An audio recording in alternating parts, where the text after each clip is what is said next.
इंस्टाग्रामच्या रील्सवरले काही नमुने. मन लावून अभ्यास कर मित्रा, कारण भविष्यात मला डॉक्टर, वकील, इंजिनियर, पायलट, सीए आणि अकाउंटंटची गरज लागणार आहे. Hashtag businessman. यांना लोक फॉलो करतात. 1-2 मिलियन फॉलोअर्स आहेत त्यांचे. मग यांच्या पॉडकास्ट ऐकायच्या. आधी मला राहायला घर नव्हतं. मी गौंड्याच्या हाताखाली कामाला जायचो.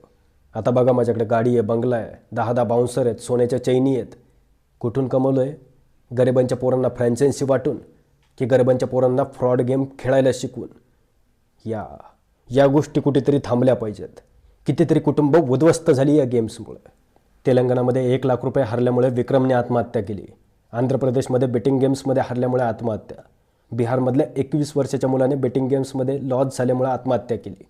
कर्नाटकमध्ये मागच्या 31 महिन्यात 32 सुसाईड फक्त या बेटिंग गेम्समुळे आहेत.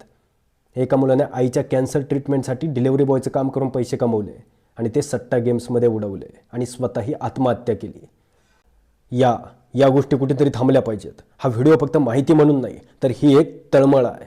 ही जबाबदारी आहे प्रत्येक आईवडिलांची. आपला मुलगा जर रीलमधल्या छपरींना आदर्श म्हणत असेल आणि आहेत 2-2 करोड फॉलोअर्स आहेत त्यांचे, ज्या लोकांनी यांना वर उचललं आहे, ज्या लोकांनी यांना मोठं केलं आहे, त्याच लोकांच्या जीवावर हे पैसे कमवतात.